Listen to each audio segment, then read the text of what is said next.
Hello everyone, my name is Zombie32 and today we have some exciting news. The roadmap for Fertile Crescent, and it's looking good. So what do we have here? Well, we have a lot. So let's start with the nearest time, right? Q3 2022, that's pretty much this summer. So what we can expect? We are gonna expect some refined skirmish and co-op horde mode. And that briefly details more options for skirmish, so you can customize that if you want a bit more. For instance, if you want to be against 2 AI or 3 AI, or maybe you want a bigger map, or I don't know, everything, just more options in that perspective. It's vague, but it could be. Any one of these could be an option. Play with or against skirmish AI online with friends. So maybe you want to play with your friends against the AI. People requested that, so that's something we're gonna get in the near future. And also online co-op horde mode, something which is highly requested, and I'm happy to see these things going into the game very soon. It's Q3 2022, so that's pretty much this summer. Very exciting.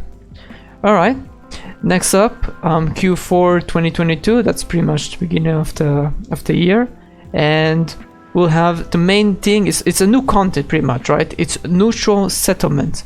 So everything we're gonna get in the summer, that's pretty much what we have to more or less, but it's more refinement, just improving it on the edges and yeah, making it good. But this is new. Neutral settlements. What does that mean? Is that like there's bandits there and you need to capture it? Is it like a market or something like that? Because we have markets, right, in our base. We can make markets and then maybe we can do something about it, but no, there's nothing in the market, so I doubt that. So there is a sentence here, contest neutral settlements to gain bonuses. So I'm thinking something like in Age of Mythology, you have like town centers that no one control, and you need to build your town center there. So you can say you control it to gain extra population in Age of Mythology anyway. But in this game we don't have the problem population, so I guess extra resources or bonuses, that could be a knowledge, or maybe it's like a production of villagers, something like that. It could be many things, or maybe a production of army. I don't know, it could be many options. What it is, it's given us access to more ways how to engage in the map, and give us more tools how to pressure the opponent. Alright, so that's good. It gives us a new way to play the game, it will create a new meta, and that's exactly what we need. But that's only at the beginning of the year, so there's still some time for it.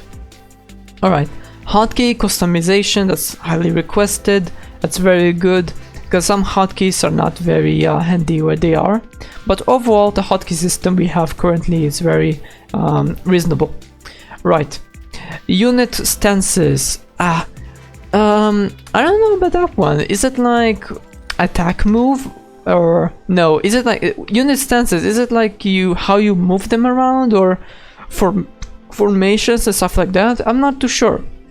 Maybe we'll get more details as we go. So this is unknown for me. What is unit stances at the moment? Maybe it's just formations, right? I think people asked for formations before, so that could be nice. But really the most important thing in this part is the hotkey and settlements, and maybe the stances as well. It really depends how impactful it is for improving your gameplay experience in terms of micro and pretty much everything really. Alright, and then in the beginning of 2023 we're gonna get new civilizations, so that's very new content.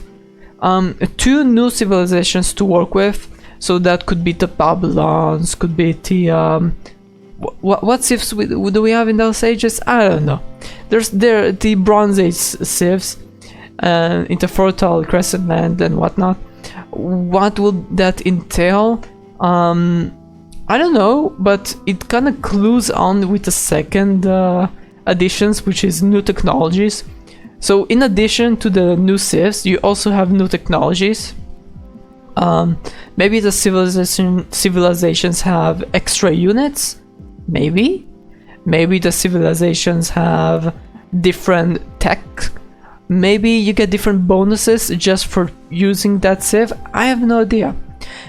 It's unknown at this stage if you pre-select a civ or during the match you evolve into a civ. That's unknown.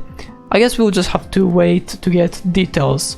And then one confirmed unit, War Chariot. So that's gonna be the first cavalry unit introduced into the game, and that will change the meta.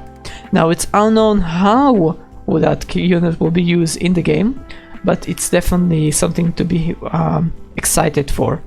Alright, and then the Q2 of 2023, we're reaching pretty much this time of the year, and just next year, right? So in 1 year they have a lot. Don't get me wrong, this is a lot of content in just 1 year. So they will be introducing more AI content, right? They're introducing content for the map, so those settlements will increase gameplay experience because there's more in the match to engage in. And civilization is just a new content, a new layer for the players to work with. And those two will probably change the gameplay entirely and will bring the game to a whole new level, pretty much equivalent to other of the top RTS games. And then we have terrain. This part is essentially terrain. So naval combat and new map type. They're saying directly naval combat. That means we're gonna have boats. Boats. What boats? I don't know. Probably boats that can fire arrows, and boats that can ram into other boats. At least that kind of makes sense, right? So new map types with lakes. So we got a water terrain, oceans. That means it's a big water terrain, and rivers. That means you cannot cross it easily, or maybe you can. Maybe rivers is like a terrain that you can walk on. So that introduces the question is, do we have fish? And yes, we have fishing and harbor buildings. We have another economy introduced in complexity into the game. That's going to be very exciting to see. And naval warfare. It's gonna be interesting to see how would that impact the game. Is it gonna be like you can transport units across the sea? How powerful is the naval units? Can they like annihilate someone's economy just from the sea? I'm curious about that one. And in the summer of 2023, that's quite some time away. It's more than a year away. We'll have a campaign mode. I mean, the main thing here is campaign mode, right? But when they actually see the detail here, they don't say anything about campaign. So I guess it's in the details, in the fine details. So improved tutorial. I guess they'll add more missions. They'll add missions to the game in like a tutorial mode. So like they'll improve the tutorial by giving missions. So I guess that's the campaign, right? Multiplayer matchmaking. At the moment we just have a very simple method of playing with other players, and that's just you ping someone in Discord and say, hey, you want to play with me a game? And then you just wait for someone to answer, and then you hop into a match. Pretty simple. It works, but it has disadvantages, as you know, because well, no one actually plays otherwise. And it's not very promising like that. So multiplayer matchmaking means that there was always gonna be someone who's just gonna hop into the queue, wait there for who knows how long, but there is a chance someone will hop in and play with you. So hopefully after all of this content will be introduced into the game will transition into a much more developed state, much more evolved state. So new players will be interested in the game, will come in, and this time around there'll be like, I don't know, 100 200 players, and then it's very possible to have a healthy matchmaking in the game. At least as a beginning, right? You have to start somewhere. And localization, I believe that's language. At the moment we only have English, so I guess at that stage there will be more languages introduced into the game, improving the quality of life. And there's more notes at the bottom. Everything stated in the roadmap is subject to change. I think that's pretty obvious. If they cannot finish some of the objective in that frame, in that time frame, they'll just move it forward or delay it.